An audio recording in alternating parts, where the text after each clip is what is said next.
Terry Horan, getting ready for the season finale. It's a new thing with the crossover championship week. But before we can get to that, let's go to the big win last week that you had at Hamline.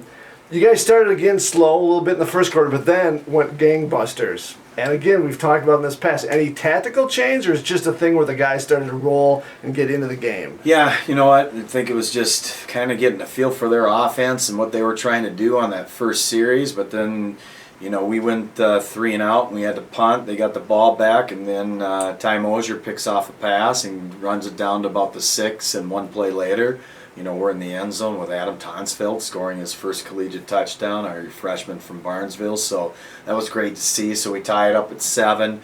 You know, had to punt again, but then on this punt, we were able to strip the ball. Corbin Cantrell, a freshman of ours, who's one of our bullets, stripped the receiver with the football, and then Marshall King recovered it on the 20-yard line. A few plays later, we're in the end zone.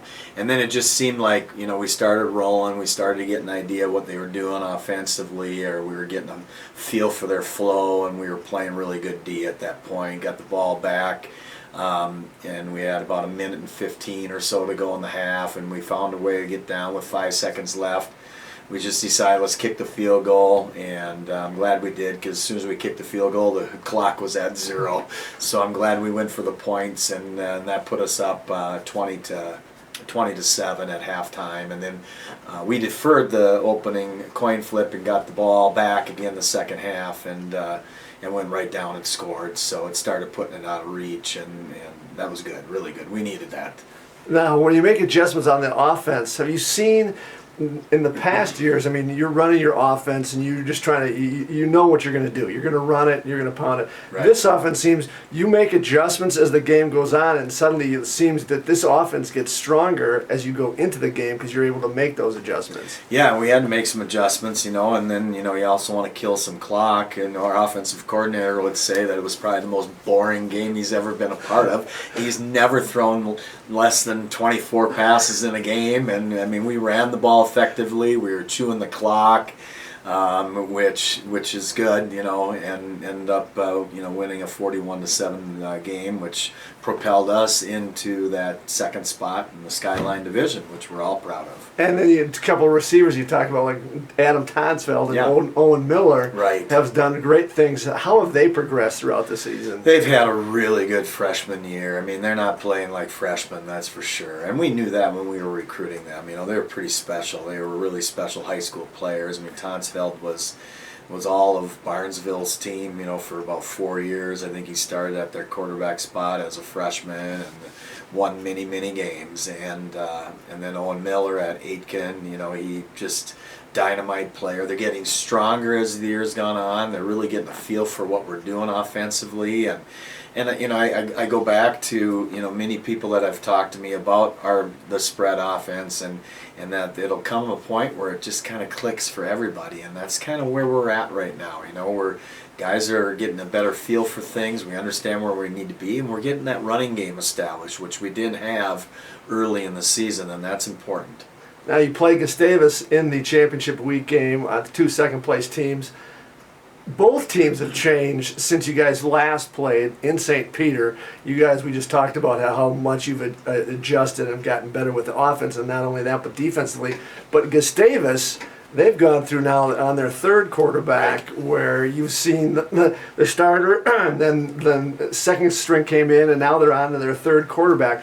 Does that bring any challenges for facing them, trying to get used to what they're trying to do? Are they any different than when you faced them the first time? Yeah, you know, so they're still running the same stuff. What they have done is that, so when Veldman got hurt and he never came back the rest of the year, so it was a season-ending injury, you know, their backup who came in, it was a sophomore from Armstrong, I believe, Armstrong High School, and he really did a nice job in that game, and I think he actually, you know, was doing some pretty good things, and I don't know how consistent they were or why they made the changes that they did, but what they did do is they put him out to wide receiver, and he is a very special receiver. I mean, he's a big target, he runs really good routes, he's got good hands. The quarterback that they brought in was actually playing receiver, and he's a senior, played quarterback in high school at Edina, His brother is the backup right now, and he seems really athletic. And it's they're about a 60-40 run to pass. They want to get that run going still. They got a really nice offensive line. They've got a really special player in number 29. I mean, I see him all over the field. We need to know where he's at all times, because they put him anywhere and everywhere and try to get the ball in his hands. He's very explosive, and probably one of the most explosive players I've seen in the league. But I think it's probably helped them to put that, the quarterback that came in for Veldman out to receiver, because it's another big threat on their perimeter, and he does catch the ball well. So, but they're doing the same stuff. They really are. Where they're still extremely impressive is defensively. They've got, in my opinion, one of the best front fours. They put a lot of pressure on people. They've got a really nice linebacking core, and they play a lot of man coverage, and they will challenge you, and they did the first go around with us. They made things a little uncomfortable for all of us, and they just haven't dropped off. They've created fits for everybody that they've played. So I would say that their defense is what they're hanging their hat on, but their offense does enough to win football games. But the other piece of their game that a lot of people see is their special teams. They probably have the best kicker in the league, and I think he's won multiple special teams awards throughout the year. He's a junior. He's got a great leg. He's kicked a ton of field goals, and so within their special units, they're solid. I mean, they ran the kickoff return back on us when we had gone ahead on them too. So all three phases, they're a solid football team. They're well coached. I mean, they're sitting here at 7-2. And their only two losses, were to Bethel and to St. John's. And so, we're obviously hoping that we can continue in the ways and finish this thing right and send our seniors out right. And it's senior day for us as well, and it's going to be a pretty special day for all of us. And sounds like we could have a little winter wonderland rolling in here as well too, which, hey, let's go. That's part of the turf that we're on. Before we talk a little bit about the seniors, special teams coach, you've had your hands in the special teams, all the time. A little extra work on special teams after what happened last time you played Gustavus. We're in the kickoff return. Yeah, I delegated that one to a young Jake Pollock. That we better figure out kickoff coverage this time. Okay. He's done a great job with so Luke Peterson and Jake Pollock and myself, we kind of run the whole special teams, and those guys do a great job. But there's a lot to prepare for when you've got some of the weapons that they have too, and so it should be a fun matchup.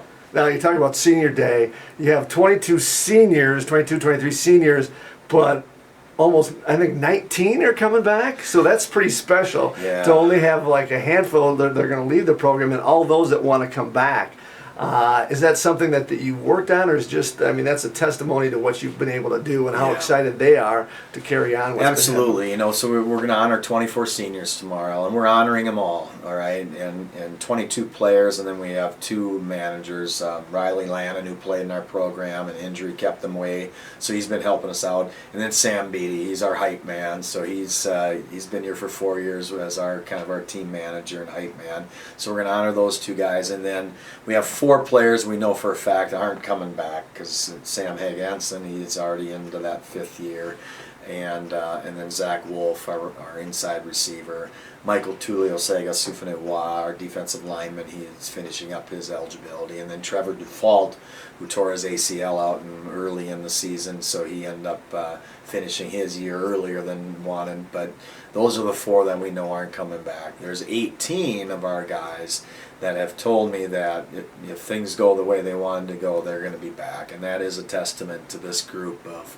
we want to finish this thing out, and we want to finish this season out right. We want to send those 4 seniors out the right way, and we want to propel this football program into our off season, because it's going to be nice to be able to have those 18 seniors back with us, and 2 of which are captains. So Colin Fleisch, who's had a great year at our center position, and then Marshall King, the defensive captain in the secondary. So it's a good group. Good luck on Saturday. Thanks so much.